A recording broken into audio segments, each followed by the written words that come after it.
నియోజకవర్గ ప్రజలకు, చేరి వచ్చిన ప్రతి అన్నకు, ప్రతి తమ్ముడికి, ప్రతి అక్కకు, ప్రతి అమ్మకు, ప్రతి చెల్లికి, ప్రతి అయ్యకు మీ రాజశేఖర రెడ్డి బిడ్డ శిరస్సు వంచి చేతులు జోడించి మనస్ఫూర్తిగా నమస్కరించుకుంటారు. రాజశేఖర రెడ్డి గారు ముఖ్యమంత్రిగా 5 సంవత్సరాలు ఉన్నారు.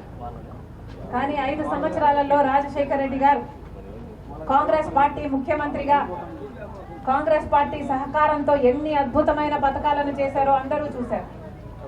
కాంగ్రెస్ పార్టీ కేంద్రంలో అధికారంలో ఉంది. రాజశేఖర రెడ్డి గారు రుణమాఫీ చేయగలిగారు.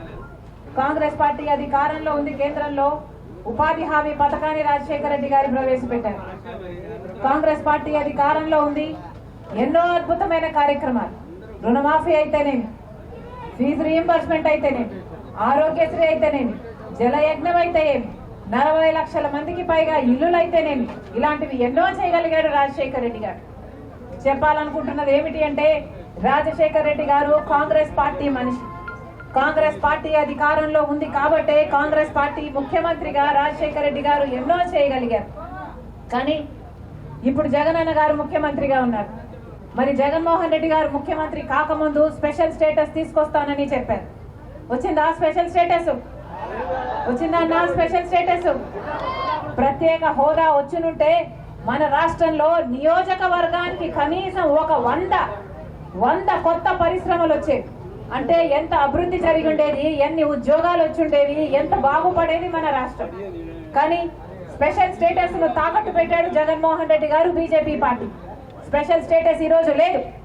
పోలవరం ప్రాజెక్టు లేదు, రాజధాని లేదు, కడప స్టీల్ ఫ్యాక్టరీ లేదు, కడపకి బెంగళూరుకి రైల్వే లైన్ రాజశేఖర రెడ్డి గారు ఉండుంటే ఎప్పుడో అయిపోయాయి. ఇలా ఒక్కటంటే ఒక్కటికి కూడా అభివృద్ధికి నోచుకోలేదు మన రాష్ట్రం. ఇవన్నీ ఒక ఎత్తు అయితే, ఈరోజు రాజశేఖర రెడ్డి బిడ్డ కడప పార్లమెంటుకు పోటీ చేయడానికి కారణం అదే జగన్మోహన్ రెడ్డి గారు. ఎవరైతే రాజశేఖర రెడ్డి గారి తమ్ముడు వివేకానంద రెడ్డి గారిని హత్య చేశారో, మళ్ళీ ఆ హత్య చేసిన వాళ్ళకే జగన్మోహన్ రెడ్డి గారు మళ్ళీ ఎంపీ టికెట్ ఇచ్చారు. ఇది ఎంత మటుకు సబబు అని అడుగుతున్నా. దోషులు వాళ్ళు అని సిబిఐ చెప్తుంది, సాక్ష్యాలు చెప్తున్నాయి, ఆధారాలున్నాయి, వాగ్మూనాలున్నాయి. ఇలాంటి అన్ని ఉన్నప్పటికీ కూడా ఈ రోజు వరకు కూడా హత్య చేసిన వాళ్ళకి ఇంకా శిక్ష పడలేదు అంటే జగన్మోహన్ రెడ్డి గారు అధికారాన్ని అడ్డు పెట్టుకుని వాళ్ళని కాపాడుతుండడమే కారణం. ఇదంతా ఒకటైతే ఈ రోజు కడప పార్లమెంట్ సీటు మళ్ళీ వాళ్ళకే ఇచ్చాడు జగనన్న గారు అంటే ఇక అహంకారం కాకపోతే దీన్ని ఏమనుకోవాలి? అధికారం ఇచ్చింది ఎందుకు? అధికారం ఇచ్చింది జగనన్న గారికి స్పెషల్ స్టేటస్ తీసుకొస్తారు. ఓట్లేసింది ఎందుకు? పోలవరం ప్రాజెక్టు కడతారు. ముఖ్యమంత్రిని చేసింది ఎందుకు? రాజధాని కడతారు. కానీ అధికారాన్ని, ఆ పదవిని ఈ రోజు జగనన్న గారు హంతకులను కాపాడడం కోసం వాడుతున్నారు అంటే ఇది దురదృష్టం కాకపోతే ఇక ఏమిటి? ఇది దుర్మార్గం కాకపోతే ఇక ఏమిటి? ఈ రోజు రాజశేఖర రెడ్డి బిడ్డను నేను ఈ అన్యాయాన్ని అడ్డుకోవడానికే ఈ రోజు రాజశేఖర రెడ్డి బిడ్డ కడప ఎంపీగా పోటీ చేస్తుంది కాంగ్రెస్ పార్టీ తరఫున. మళ్ళీ హంతకులు గెలవకూడదని, మళ్ళీ హంతకులకు చట్ట సభలకు వెళ్ళకూడదని రాజశేఖర రెడ్డి బిడ్డ ఈ నిర్ణయం తీసుకుంది. ఒకవైపు నేను రాజశేఖర రెడ్డి బిడ్డనున్నాను, ఇంకోవైపు రాజశేఖర రెడ్డి తమ్ముడు వివేకానంద రెడ్డిని హత్య చేసిన అవినాష్ రెడ్డి ఉన్నారు. ఎవరిని ఎంచుకుంటారో నిర్ణయం మీ చేతుల్లోనే ఉంది. ఒకవైపు న్యాయం కోసం నిలబడ్డ నేనున్నాను, ఇంకోవైపు అధికారాన్ని వాడుకుంటున్న అవినాష్ రెడ్డి ఉన్నాడు. ఒకవైపు ధర్మం కోసం నిలబడ్డ నేనున్నాను, ఇంకోవైపు డబ్బుతో అధికారం పొందాలనుకుంటున్న అవినాష్ రెడ్డి ఉన్నాడు. ఎవరిని గెలిపిస్తారో నిర్ణేతలు మీరే. ఒక్కసారి ఆలోచన చేయండి. న్యాయం అన్నది గెలవాలి అంటే ప్రజలు దాని పక్షాన్ని నిలబడాలి. మీ భవిష్యత్తు బాగుండాలి అంటే కాంగ్రెస్ పార్టీ అధికారంలోకి రావాలి. మన రాష్ట్రానికి స్పెషల్ స్టేటస్, ప్రత్యేక హోదా రావాలన్నా, పోలవరం ప్రాజెక్టు కట్టుకోవాలన్నా, మనం ఏ ఇతర ప్రాజెక్ట్ అయినా, కడపలో స్టీల్ ఫ్యాక్టరీ చూడండి ఎలా ఉంది దాని పరిస్థితి.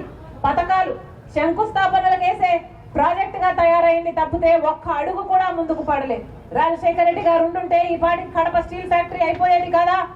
వాస్తవం కదా? ఒక్కసారి ఆలోచించండి. మన బిడ్డల భవిష్యత్తు బాగుండాలన్నా, మన రాష్ట్రం అభివృద్ధి చెందాలన్నా, ఈ హత్య రాజకీయాలకు స్వస్తి పలకాలన్నా జగనన్న గారిని, అవినాష్ రెడ్డి గారిని ఓడించాల్సిన అవసరం ఉంది. మరొకసారి కాంగ్రెస్ పార్టీని ఆశీర్వదించాలని, రాజశేఖర రెడ్డి బిడ్డగా కాంగ్రెస్ పార్టీ తరఫున ఎంపీగా పోటీ చేస్తున్న నన్ను ఆశీర్వదించండి. అలాగే బద్వేల్ నియోజకవర్గం జ్యోతమ్మ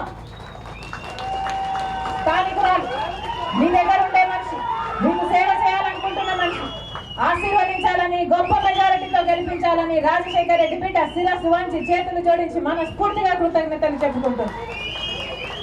హస్తం గుర్తు